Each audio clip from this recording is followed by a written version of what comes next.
stand-ups are participating in, and we should are slamming this comedy festival in Saudi Arabia that a bunch of their fellow stand-ups are participating in, and we should talk about it. Or because it's called the Riyadh Comedy Festival. It kicked off on Friday. It lasts through October 9th, and it has a massive lineup. You've got Pete Davidson, Bill Burr, Dave Chappelle, Whitney Cummings, Andrew Schultz and Flagrant, Kevin Hart, Tom Segura, and the list just goes on and on. You know, some have already gone on stage, some they still have sets upcoming, but they're all facing some backlash right now. Because Saudi Arabia, as you hopefully know, for quite a while has been criticized for its human rights abuses, like arresting journalists, exploited labor, executions for crimes like drug offenses, and way more. Like, it's literally about to be the anniversary of when Mohammed Bonesaw is believed to have killed Jamal Khashoggi. And in fact, just earlier this year, the nation's top court there executed a journalist who had been behind bars for over 7 years. And so with all this, last week you had Human Rights Watch issuing a statement arguing that the Saudi government is using the festival, quote, to deflect attention from its brutal repression of free speech and other pervasive human rights violations. And you had them then urging the performers to use their time at the festival to urge Saudi leaders to free unjustly detained journalists and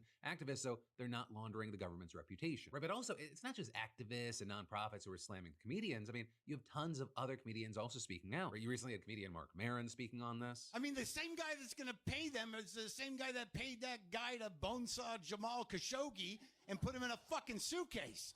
But don't let that stop the yucks. It's going to be a good time.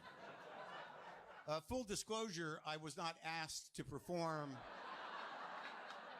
at the Riyadh Comedy Festival, so it's kind of easy for me to take the high road on this one. And actually, this whole thing goes back to July when you had comedian Shane Gillis saying he was offered the chance to perform in Saudi Arabia, but I think I'm going to pass.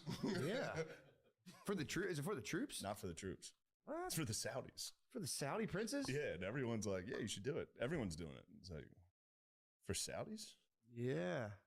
Weren't those the 9/11 guys? And then Gillis later said that organizers doubled his pay offer, but he refused this significant amount of money so he could take a principled stand. Also, as far as like how much people were actually making for this, you had comedian Tim Dillon previously saying that he was going to do the fest because he was going to get $375,000 for doing one show. Right? And he also claimed that some performers were offered as much as $1.6 million. But then Saudi Arabia apparently fired him from the gig over jokes that he made about forced labor in the country. You know, as all of this is playing out, we've seen some of the performers from the lineup defending their choice to go. Pete Davidson recently went on Theo